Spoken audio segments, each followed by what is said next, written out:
So some UFO landings are actually from what's known as the Orion group. Their main purpose is, well, conquest. Basically taking control of others by force. This is really different from the Confederation, who are more positive and, wait for the calling. The Orion group, on the other hand, kind of calls itself to conquest.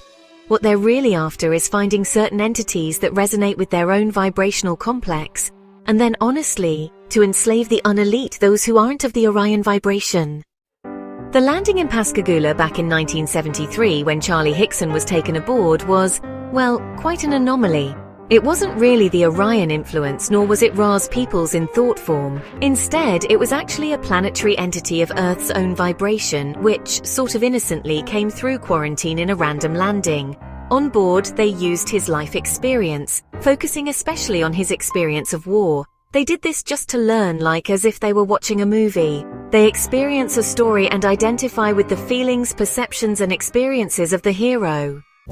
Charlie Hickson didn't have any connection to, nor was he part of the same social memory complex as those who used him.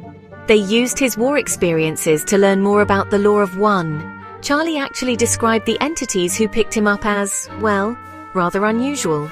Ra then explained that the configuration of their beings is just their normal configuration, so the unusualness isn't really remarkable. In fact, Ra said that when they choose a mission among humans, they need to study us, because if they arrived in their own form, they'd just be perceived as light, since the Confederation's natural body is that of light. The entities who picked up Charlie are third-density beings of a fairly advanced order.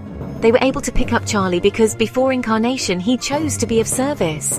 These entities are actually from the Sirius galaxy, which is a planet like Jesus was from, though Jesus was late fourth density from the Sirius planet. After Ra observed the distortions that happened during direct UFO contact, they decided it was best to, gradually back off from direct contact in thought form. The least distortion, it seems, is found in mind-to-mind communication. So the request to be taken aboard is not really something Ra wants to comply with. The group is actually most valuable through their channeling and telepathic communication.